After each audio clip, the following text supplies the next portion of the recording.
जय माता दी भक्तगण। नवरात्रि का तीसरा दिन माँ दुर्गा के चंद्रघंटा स्वरूप को समर्पित है। माँ का यह रूप अत्यंत ही अद्भुत और रहस्यमयी है। सिंह की सवारी करती हुई 10 भुजाओं वाली, माथे पर अर्धचंद्र और गले में बड़ी सी घंटी के साथ, यही है माँ चंद्रघंटा। कहानी शुरू होती है बहुत समय पहले, जब असुरों का आतंक चारों ओर बढ़ गया था। तब देवता घबराए हुए थे।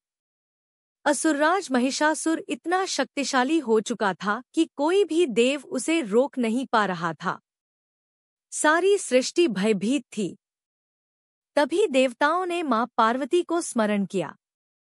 भगवान शिव से विवाह करने के बाद जब मां पार्वती का सौम्य और शांत रूप रणभूमि में उतरा, तो वह मां चंद्रघंटा के रूप में प्रकट हुई।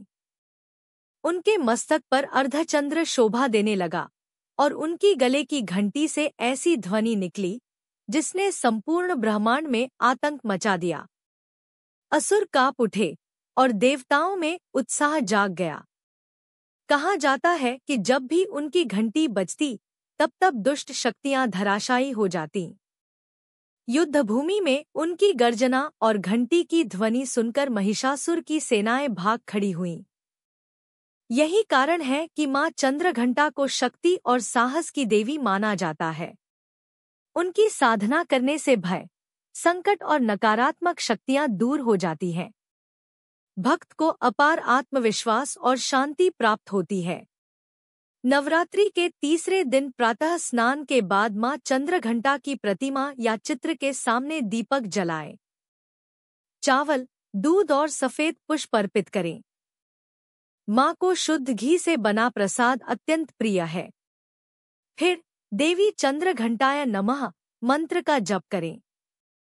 मां की आराधना से सभी प्रकार की नकारात्मक शक्तियां नष्ट होती हैं और जीवन में सुख समृद्धि आती है। मां चंद्रघंटा का स्वरूप हमें सिखाता है कि जीवन में साहस और शांति दोनों का संतुलन आवश्यक है।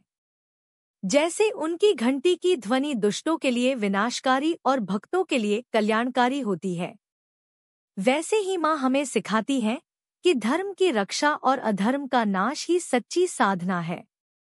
यदि आप मां चंद्रघंटा की भक्ति भाव से पूजा करें, तो आपके जीवन से भय और संकट हमेशा के लिए दूर हो जाएंगे। तो आइए, इस नवरात्रि तीसरे दिन हम सब मिलकर मां चंद्रघंटा की आराधना करें और उनका आशीर्वाद प्राप्त करें।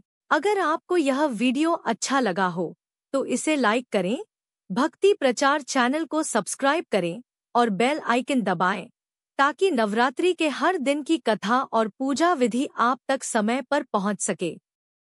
जय माता दी।